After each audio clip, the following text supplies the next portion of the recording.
Bon début de semaine à tous, mesdames, messieurs, bienvenue à ce journal. Le chef de l'État congolais, Joseph Kabila Kabange, a inauguré le samedi 10 février 2018 un nouvel appareil de forage offshore appelé NUADA, une acquisition de la société pétrolière Perenco. Cet appareil permettra désormais à la RDC d'accroître sa production pétrolière, ce qui aura comme conséquence l'accroissement des recettes dans ce secteur. Avec une capacité d'atteindre une profondeur allant de 3 à 30 mètres, cet appareil offshore permettra à la Perenco de produire jusqu'à 2 millions de barils de pétrole par an. Et puis les FARDC poursuivent leur mission de ratissage dans la province du Sud Kivu pour mettre fin à l'insécurité qui sévit dans cette partie du pays. Ces opérations, qui ont duré 10 jours déjà, ont permis de porter un coup sévère au mouvement rebelle de Yakutumba et de capturer quelques-uns de ses partisans. Du moins, les opérations se poursuivent jusqu'à la pacification du Sud Kivu. Enfin en sport, l'ASV Club a battu le dimanche 11 février dernier le B-Forward par un score de 4-0. Ce même week-end, Maniema Union a réussi son coup sur Manga Sport en marquant l'unique but de la rencontre. Ces deux rencontres comptent respectivement pour la 16e de finale de la Ligue de champions africaine, mais aussi de la Coupe de la Confédération africaine de football. La République démocratique du Congo vient de réaliser une avancée notable dans l'accroissement de sa production pétrolière avec comme conséquence d'accroître également les recettes de ce secteur. Une avancée rendue possible grâce à une nouvelle acquisition de la société Perenco qui n'est autre que son appareil de forage offshore appelé NUADA. Le président de la République, Joseph Kabila Kabange, a personnellement été témoin de la mise en service de ce plateau de forage le samedi 10 février 2018 à Mwanda, dans la province du Congo central. Hôte du jour, le gouverneur de province, Jacques Mbadoussitou, a salué cette nouvelle acquisition de Perenco en ce qu'il va permettre de booster la production pétrolière qui stagnait depuis plusieurs années. Il en a remercié le président de la République pour sa vision managériale, mais aussi pour son rôle historique dans l'instauration de la paix et son engagement du pays sur la voie de l'émergence. Avant toute chose, nous rendons grâce à Dieu, maître des temps et des circonstances, qui nous a gratuitement renouvelé ce matin le souffle de vie et qui a permis de nous retrouver ce jour en ce beau cadre de Perenco pour assister à l'inauguration de l'appareil de forage offshore NUADA. En second lieu, il nous soit permis d'exprimer nos hommages le plus déférents au président de la République, chef de l'État, père de la Troisième République, pour son rôle ô combien historique dans l'instauration de la paix, de la démocratie et de l'engagement irrécusable de la République démocratique du Congo, notre cher et beau pays, dans la voie de l'émergence. Selon les explications du directeur général de Perenco, le NUADA est un appareil unique capable de travailler près de la côte dans des eaux peu profondes. En effet, la profondeur du bassin pétrolier à exploiter varie entre 3 et 30 mètres, là où d'autres appareils peuvent s'enliser. Autre spécificité, le NUADA est un appareil de type jack-up, c'est-à-dire une plateforme auto-élévatrice mobile qui se compose d'une coque flottante munie d'un certain nombre de jambes mobiles et capable d'élever sa coque au-dessus de la surface de la mer. La hauteur de ces jambes est de 100 mètres pour une dimension de la plateforme de 40 mètres de largeur contre 80 mètres de longueur. Sa capacité de forage peut aller jusqu'à 10 km de profondeur. Le NUADA est un investissement qui pèse plus de 70 millions de dollars américains. Il va permettre à Perenco d'accroître sa production pétrolière jusqu'à 5000 barils par jour, soit 2 millions de barils par an. Pour cette année, le nouvel appareil doit réaliser 11 interventions sur les puits existants. Tout en remerciant le chef de l'État pour son attention et les facilités qu'il ne cesse d'accorder à la société qu'il dirige, le directeur général de Perenco a fait savoir que cette aventure partagée va encore durer longtemps parce qu'il croit en la RDC. 20 nouveaux puits à terre devaient bientôt entrer en exploitation, tandis que d'autres projets de valorisation des ressources gazières sont en cours pour la production d'au moins 100 MW d'énergie électrique au profit de l'entreprise et surtout de la population locale. Pour sa part, le ministre des Hydrocarbures, Emengoy Mukena, a fait savoir que cette cérémonie inaugure une série de nouveaux rendez-vous de mise en valeur des ressources pétrolières et gazières de la RDC. Après avoir survolé l'énorme potentiel pétrolier du pays, déjà identifié dans 24 de 26 provinces, il a fait savoir que son ministère a travaillé 2 ans durant sur les opportunités d'investissement du secteur pétrolier au regard de la nouvelle loi du 1er août 2015. L'inauguration de la plateforme Nuada va être suivie du lancement prochain des activités de la cuvette centrale avec la société Comico sur les blocs 1, 2 et 3 et en Ituri dans le Graben Albertine avec le groupe Total pour le bloc 3. Une confusion semble planer actuellement sur les responsabilités et les compétences dans le travail de décryptation du climat politique en vue des élections apaisées. Une certaine opinion tend en effet à renvoyer cette responsabilité au président de la République. L'accord politique de la Saint-Sylvestre est pourtant clair à ce sujet puisqu'il répartit les tâches et les compétences à diverses institutions pour toute la période préélectorale et électorale jusqu'à l'installation effective du nouveau président à élire. Pour le cas du climat politique, le chapitre 6 de l'accord en rapport avec les mécanismes de suivi de sa mise en œuvre et du processus électoral évoque la mise en place d'une institution d'appui à la démocratie et qui a pour rôle le suivi de cette mise en œuvre. Le même chapitre identifie cette institution par la dénomination Conseil national de suivi de l'accord, CNSA en sigle. Cette institution est composée de 28 membres dont la SANCO qui cependant n'y siège pas encore. L'accord du 31 décembre 2016 évoque également l'institution d'une commission de hauts magistrats chargés d'examiner minutieusement et au cas par cas les différents dossiers des prisonniers politiques et d'opinion, des bénéficiaires de la dernière loi d'amnistie et qui sont encore en détention, ainsi que les exilés et réfugiés politiques répertoriés sur une liste en annexe. Pour le cas spécifique de Joe Ndongala par exemple, les signataires de l'accord de la Saint-Sylvestre avaient confié à la SANCO la charge de prendre des initiatives pour une solution appropriée et satisfaisante. Même tâche pour la même SANCO en ce qui concerne Moïse Katumbi et Jean-Claude Mouyambo. Cette organisation de l'Église catholique au Congo a en effet été engagée à poursuivre ses bons offices auprès de toutes les autorités concernées pour le suivi et la résolution effective des cas dits emblématiques. Les partis signataires, en dehors de la majorité présidentielle, demandent même à la commission de hauts magistrats de se dessaisir de ce dossier. Dans ces conditions, les signataires de l'accord du 31 décembre 2016 ont relégué au second plan l'article 87 de la Constitution qui donne compétence du chef de l'État le pouvoir d'exercer son droit de grâce, de rémission, de commutation ou de réduction de peine. Aujourd'hui, le suivi du travail de décryptation politique revient au CNSA ainsi qu'à la SANCO pour des cas spécifiques. En conséquence, il est illogique de mener les manifestations de pression sur la personne du président de la République alors que les responsables premiers de ce rôle de décryptation politique sont bien connus, à savoir le CNSA et la SANCO. Et de ce même fait, la SANCO devrait participer activement à l'application de l'accord du 31 décembre 2016 en commençant par prendre son siège au CNSA dont elle est membre conformément aux prescrits du même accord. Un nouvel appel à la marche lancé par les comités laïcs de coordination pour ce dimanche 25 février 2018. C'est ce qu'indique un communiqué publié le samedi 10 février 2018 par cette structure rattachée à l'Église catholique en RDC. Après la dernière marche du 21 janvier 2018 qui a causé plusieurs dégâts et pertes en vies humaines, le comité laïque de coordination semble ne pas être satisfait du résultat de son appel sans objectif fondé, avaient estimé les autorités de la ville.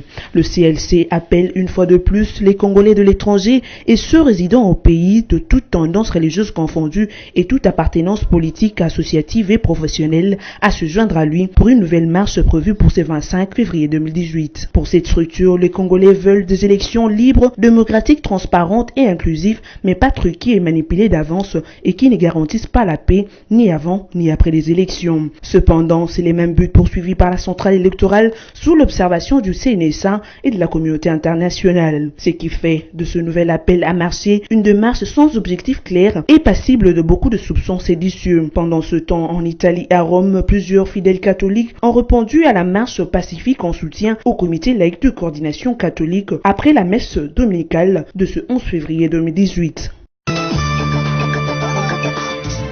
Sur instruction de l'initiateur du Parti du Peuple pour la Reconstruction et la Démocratie PPRD, qui ne jure que sur le renouvellement de la classe politique, les jeunes du PPRD ont fait de cette volonté exprimée leur devoir. Adam Chaloué Mukontu, coordonnateur de la jeunesse de la majorité présidentielle, lui-même militant du PPRD, a entrepris une série de visites dans le 162 circonscriptions électorales que compte la RDC. C'est par Kipushi dans le Yukatanga qu'Adam Chaloué a commencé cette série de visites. La mobilisation tous azimuts de la population témoigne de la d'adhésion populaire à ces 2 mars. En compagnie de Justin Kuela, président de la cellule de base, le traditionnaliste Adam Saloué s'est adressé à la foule en des termes plus clairs. Les élections du 23 décembre sont une réalité et les PPRD est résolu à les gagner pour conserver le pouvoir par les moyens démocratiques. Pour ces pairs jeunes, l'objectif est d'avoir au moins un jeune élu dans chacune de 162 circonscriptions électorales, que ce soit au niveau provincial ou national. Au sortir de cette rencontre avec le jeune de Kipushi, Adam Saloué rappelle que ces processions qui ont arpenté les rues de Kipushi ont encore une fois de plus mis en évidence l'engagement de jeunes du PPRD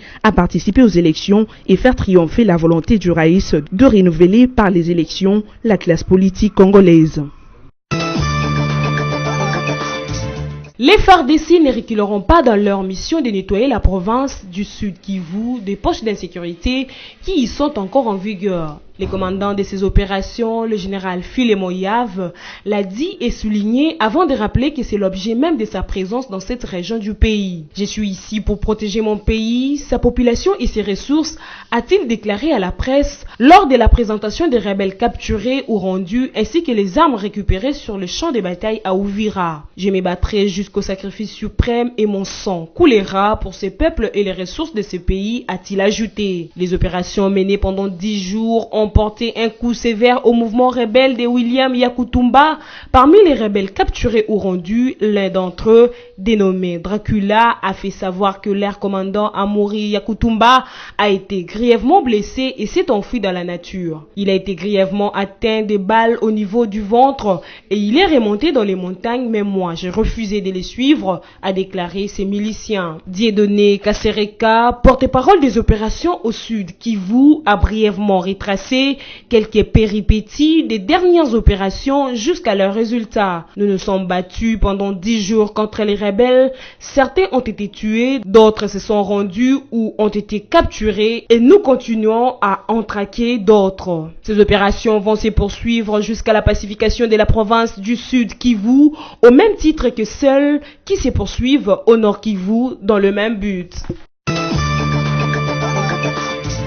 Au moins 40 personnes sont portées disparues depuis le samedi 10 février 2018 après l'attaque par un groupe d'hommes armés de la cité de Kabikokole en chefferie de Wamuzimu dans la province du Sud Kivu. Ces malfrats ont fait éruption dans la cité de Kabikokole et ont pillé de biens appartenant aux habitants de cette cité entre 22h et 2h du matin. D'après le chef de la chefferie de Wamuzimu, plusieurs femmes et filles ont été violées, dont 39 ont été kidnappées et conduites dans la forêt. Ces assaillants seraient soit de présumés Maïmaï, soit des Raya Motomboki, soit encore une coalition de ces 2 milices. Outre le forfait commis par ces assaillants, ces derniers ont aussi pillé le centre de santé de la cité, prenant en otage son infirmier titulaire adjoint. Les forces armées de la RDC, venues à la rescousse des habitants, sont arrivées en retard.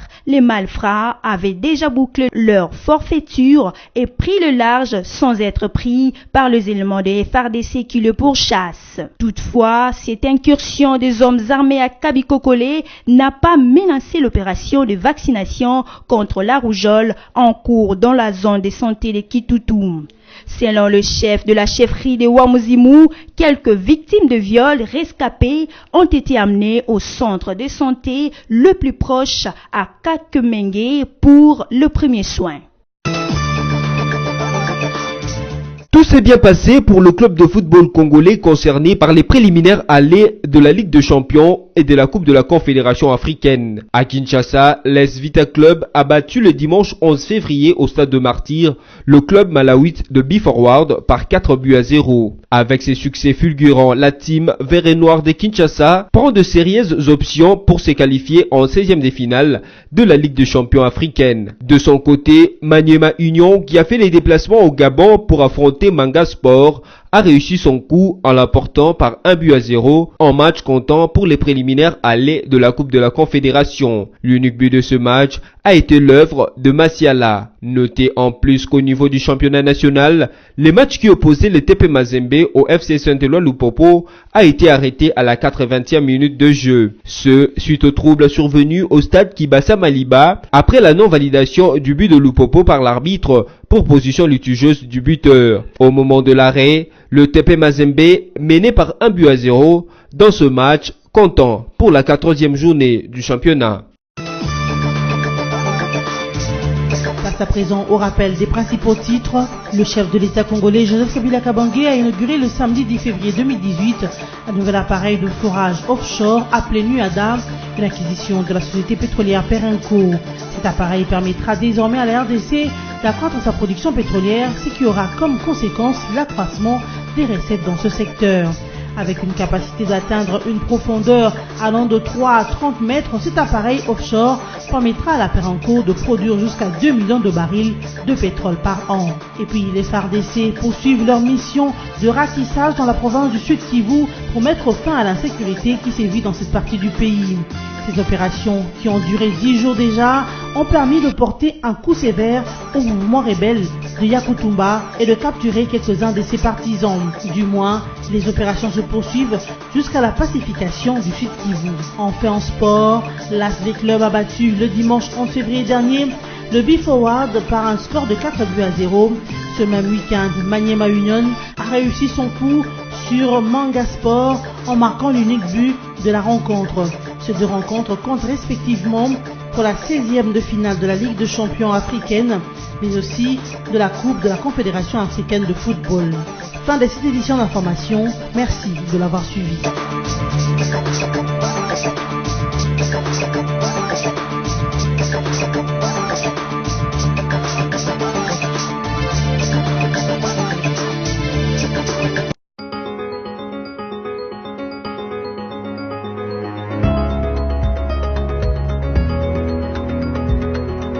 Mesdames, Messieurs, bienvenue à cette revue de presse en ligne de ce lundi 12 février 2018.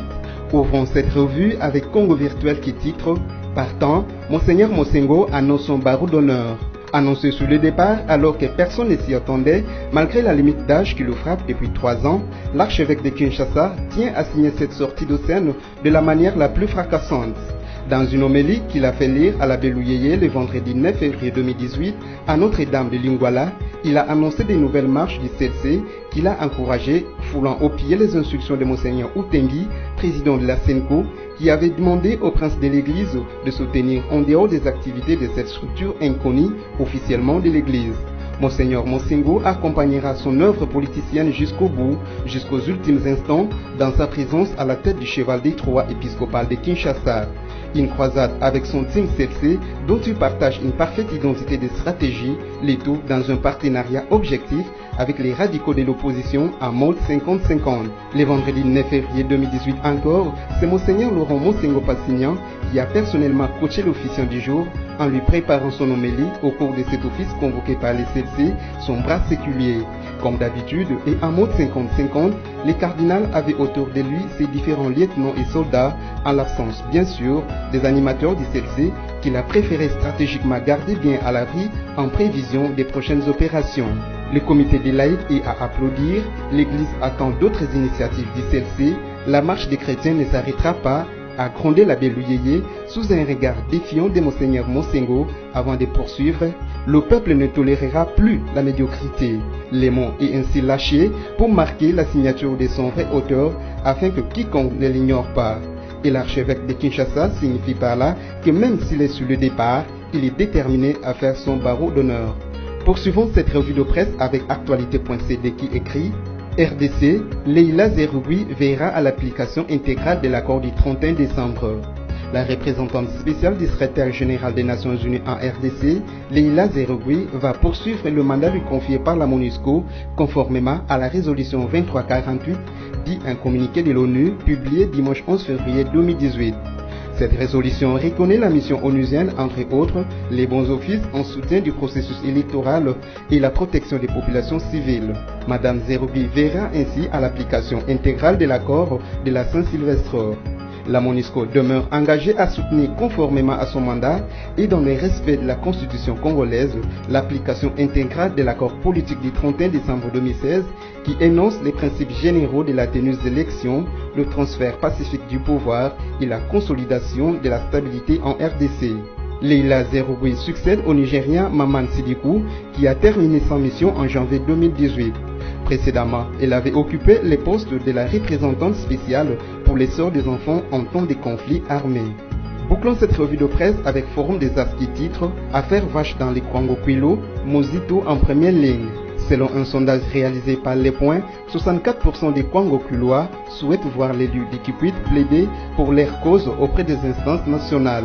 Adolphe Muzitu est l'un des rares hommes politiques de premier plan accolés au terrain. Alors que l'opinion s'est perdue en conjoncture sur les tenants et les aboutissants de l'Odyssée des sauvages retrouvés dans les Kwango-Kwilo, l'élu de Kwilu est descendu sur place. Adolphe Muzitu a échangé avec les autorités locales, les propriétaires des vaches, ainsi qu'avec les représentants des forces vives de la contrée par où ces bêtes traversent. Une initiative qui a rencontré l'assentiment des populations de cette partie des Grands Bandundu. Au point qu'au dire de celle-ci, le Premier ministre honoraire est la personnalité la mieux indiquée pour plaider ces dossiers auprès des instances nationales. C'est en tout cas ce qui ressort du sondage Les Points. Ils sont 64% des sondés souhaitant qu'Adolphe Muzitu soit l'interface entre la population concernée et les gouvernements. En effet, plusieurs éleveurs considérés comme des envahisseurs par les autochtones ont affirmé qu'avant d'arriver dans l'ex-Bandundu, ils ont, après avoir quitté leur Uvira natale, traversé la province du Kasaï par Mbujimaï via Kalemi avant d'atteindre Kwango et Kwilu. Les personnes qui soutiennent cette hypothèse avancent que Muzitu est suffisamment compétente et détient après sa descente sur le terrain pour faire voir les points de vue de ses électeurs. Il craint que l'opinion de confier ce dossier à l'ensemble des notables de l'ex-Bandundu, soutenu par 28% des personnes enquêtées, ne puisse mettre trop de temps pour se réaliser. Ainsi donc, le choix d'Adolphe Muzitu pour trouver une solution à cette occupation jugée illégale des espaces de pâturage de Kwilu-Kwango semble être voulu par une bonne partie de l'opinion. À en croire la catégorie des personnes qui soutiennent la démarche d'Adolphe Muzitu, toutes les garanties sont réunies pour rencontrer le chef de l'exécutif dans le but de lui faire part des desiderata des populations de Kwango et Kwilu. C'est la fin de cette revue de presse. Merci à vous qui l'avez suivi.